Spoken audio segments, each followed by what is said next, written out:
The world holds its breath, gripped by a sense of dread and uncertainty as events unfold in real time.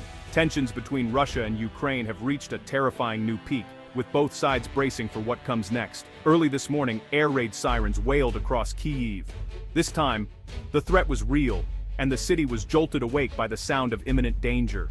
Russian missiles struck the capital, leaving devastation and fear in their wake.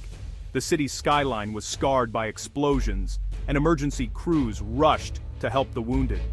The attack marks a brutal escalation in a war that has already shattered countless lives, turning homes into ruins and families into refugees. As Kyiv reels from the destruction, another shockwave hits. President Putin announces the successful test of a nuclear-powered cruise missile, the Burevestnik, a weapon shrouded in secrecy and controversy. This weapon, with its claimed unlimited range, is a clear message from the Kremlin. Russia is flexing its military might and technological prowess for the world to see. The timing is no accident.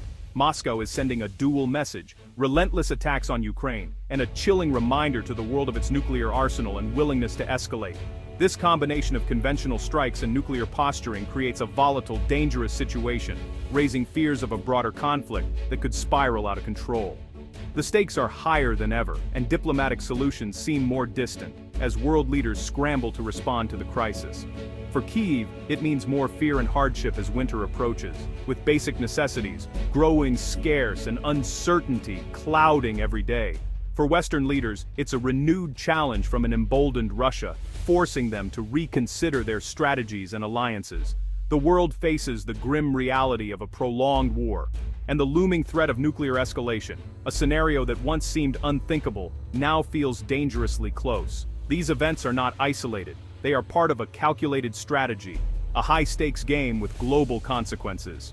The headlines are dramatic because the danger is real, and every new development adds to the sense of urgency.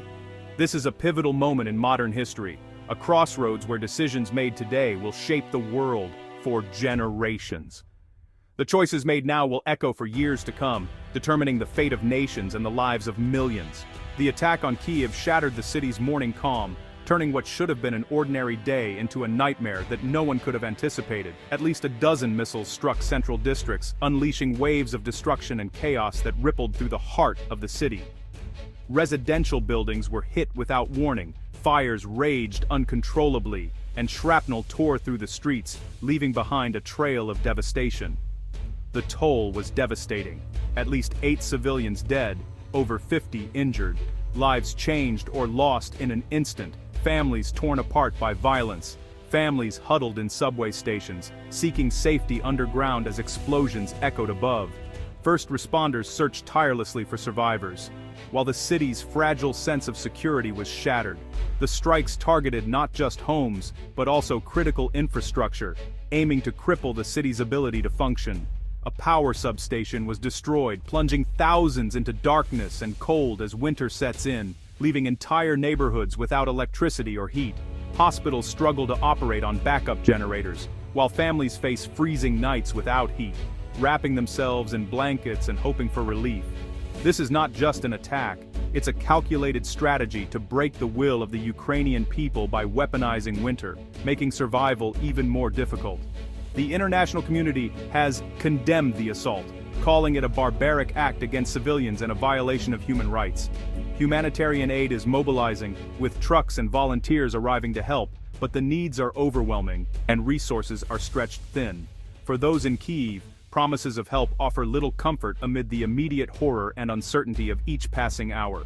The reality is smoke-filled skies, constant fear, and the daily struggle to survive, as the city endures relentless attacks. The attack is a stark reminder. For Ukraine, war is not distant or abstract. It's at their very doorstep, threatening every aspect of daily life.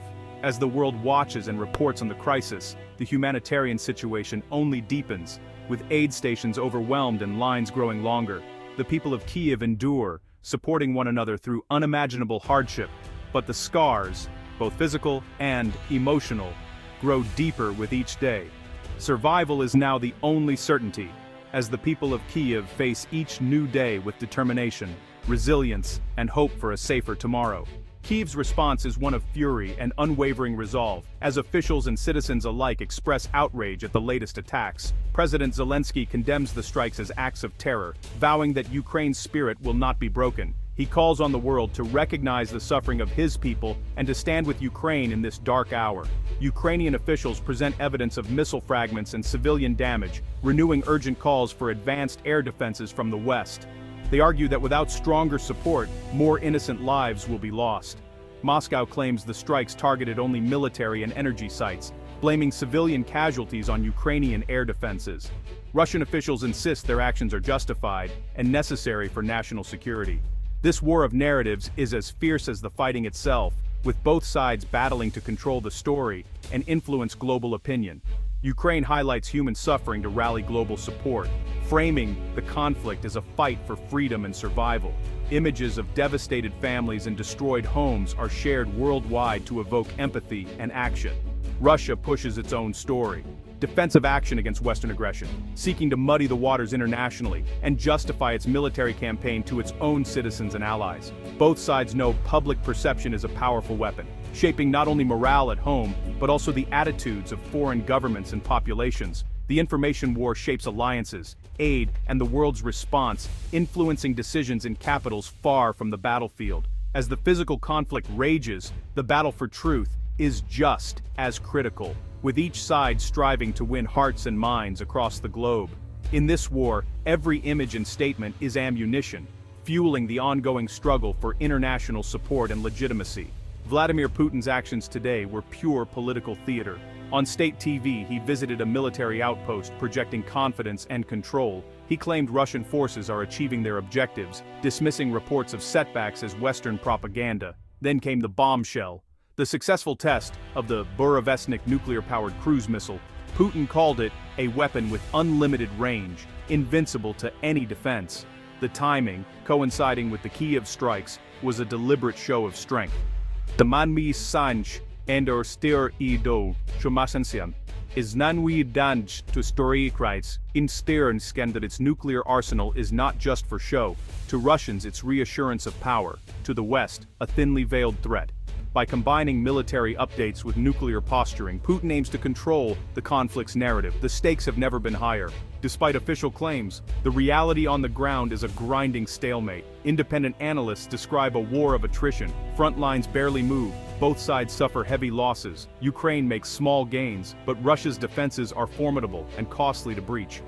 Russian offensives in the northeast yield little progress, while morale and logistics falter. Both armies are exhausted. Victories are measured in meters. The battlefield is one of suffering, not glory. With no swift victory in sight, Russia turns to escalation and nuclear threats to shift the balance. Amid the chaos, the plight of prisoners of war is often overlooked. Putin claims humane treatment of Ukrainian captives, but international organizations report widespread abuse and torture in Russian custody. Ukraine demands full access for monitors and accuses Russia of violating the Geneva Conventions. Prisoner exchanges offer rare moments of hope, but thousands remain in captivity. For families, the wait is agonizing. For advocates, the fight for accountability continues. Putin's statements are seen as political deflection, not reality.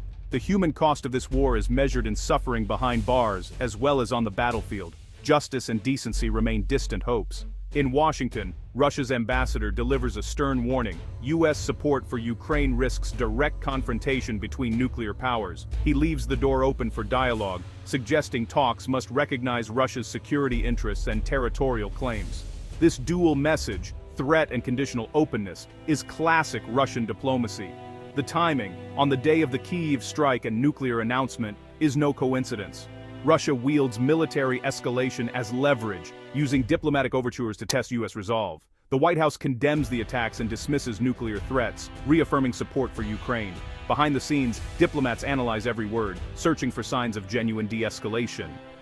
The world stands on a knife's edge. Military action, nuclear posturing, and diplomatic maneuvering create a dangerous geopolitical chess match. The fate of Ukraine and global stability hangs in the balance.